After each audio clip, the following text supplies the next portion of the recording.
Ever catch yourself, like, driving past an old building? Mm. Or maybe just an empty field? Mm.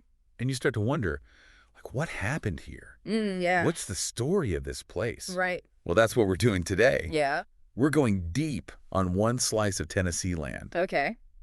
And trust me, the history books, they just barely scratch the surface here. It really is amazing, isn't it, how a single location can reflect such huge changes over time. Mm-hmm. I mean, we're talking about like natural springs to get this solar farms, all within what, 150 years, Yeah. something like that.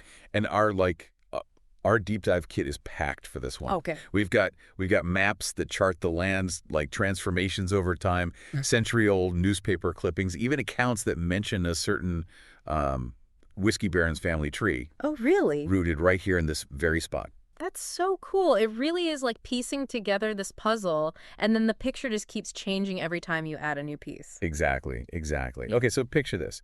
It's the 1870s. Okay. And this plot of land is home to Hurricane Springs, Hurricane Spring. a resort. This resort promised to cure whatever ailed you. Okay. We're talking like sprawling grounds, elegant dining, Nice. all centered around the healing powers, supposedly, of these natural springs. Oh, wow. Yeah. What's so interesting about this is how that fits into this like broader obsession at the time. It was called the water cure movement, and people, they really believed that mineral-rich waters, that was the key to health and vitality. Yeah, like, I don't know, what we might call like wellness today. Right. Just a lot less, Instagram. Right, exactly. Yeah. We even have an 1876 advertisement that we dug up Mm-hmm. from the Tennessean newspaper.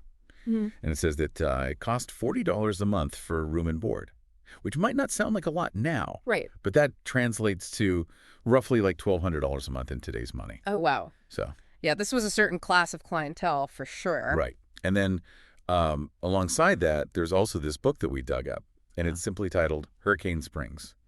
And it's basically singing the praises of this place. Okay. Talking about the pure water and the idyllic setting. It's giving like Garden of Eden vibes, Oh, wow. So it's interesting you mentioned that. It kind of brings up this point that I think is often overlooked, which is, the difference between marketing and reality. Right. Because while this book is giving this very romanticized picture, and you have to think, it was likely intended to attract visitors. Of course. We have to kind of consider who was writing these accounts and what their motivations might have been. Yeah, a healthy dose of skepticism. Yeah.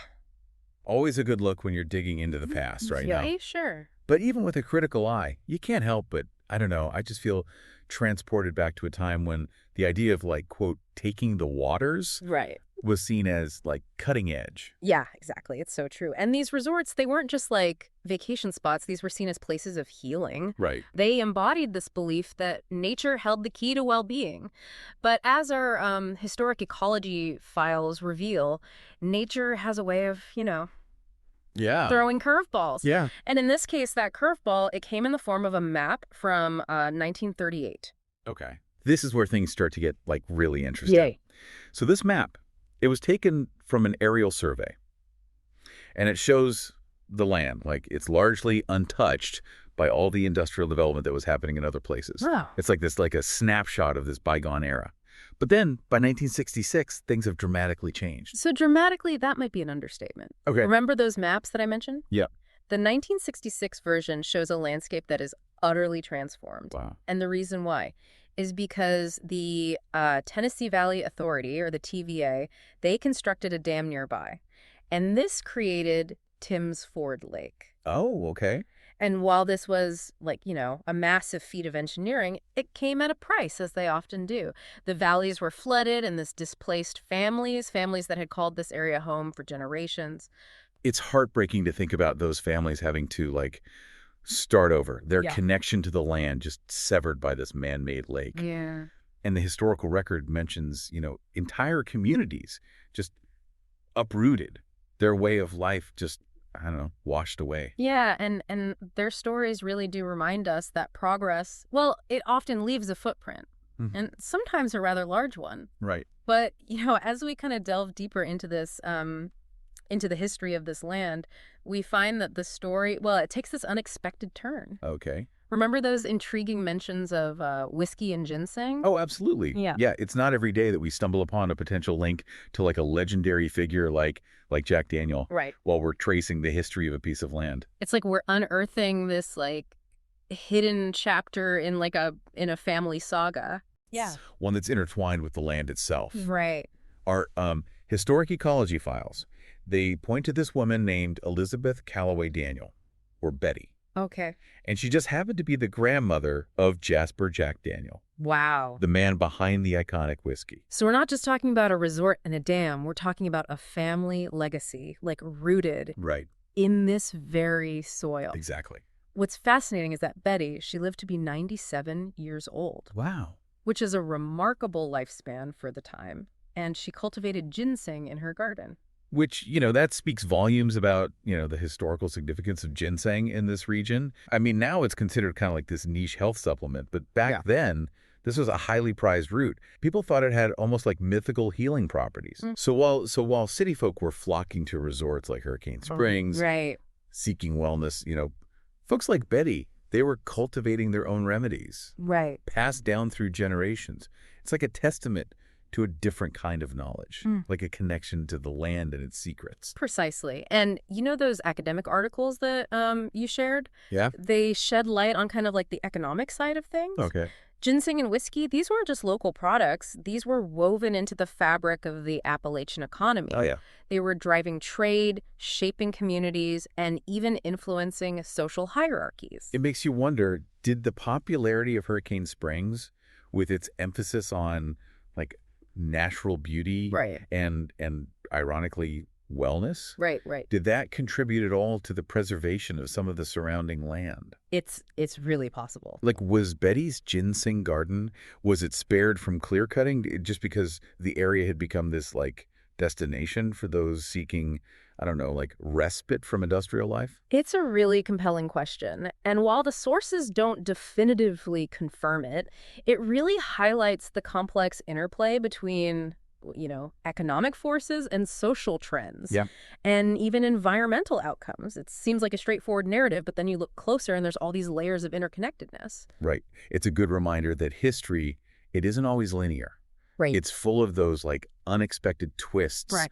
and echoing consequences and unintended connections. And speaking of those unexpected twists, let's fast forward to the present day. Okay. What do we find on this same plot of land that once boasted this like bustling resort and potentially nurtured the roots of a whiskey empire? Yeah. 3,000 acres of gleaming solar panels. From water cure haven to like a beacon of renewable energy.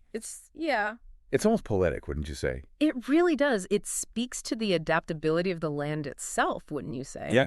I mean, what was once a place of leisure and natural remedies is now harnessed for a future that's powered by clean energy. Wow. A power purchase agreement between the Tennessee Valley Authority, the very entity that reshaped this landscape decades ago, Right. and Silicon Ranch. It really is kind of like poetic when you think about it. It is. You can almost see those those ghostly outlines of those bygone eras, just like layered on the landscape, Right. like the genteel murmur of those resort guests. Yeah. Seeking respite in nature. Now it's replaced by the quiet hum of those solar panels, Yeah. collecting energy from the very same sun that shone down on those folks seeking the water cure. And, and let's not forget the echoes of those whose lives were, irrevocably changed by that. The flooding of the valley, Right, yeah. the families that were forced to relocate, their connection to this land, that was severed. Their stories are often relegated to, just these footnotes in this grand narrative of progress. It's a stark reminder that history it's so much more than dates and events, It is. It's about the lives touched, the sacrifices that were made, and the legacies both like celebrated and forgotten. Right. That shape a place. And that brings us to like the heart of historical ecology. Okay. It's not just about reconstructing the past.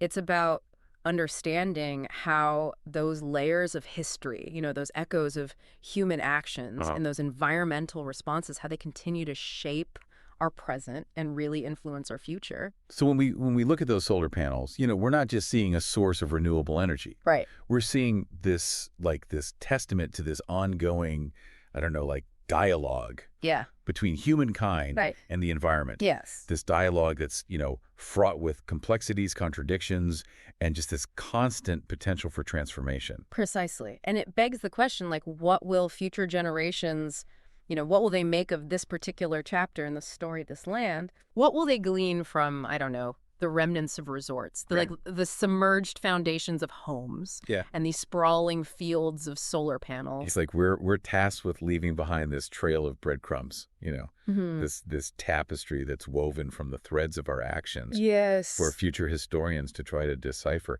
And I think it's humbling It is. when you think about, what will our legacy be? And perhaps even more importantly, what stories are we writing on the land today?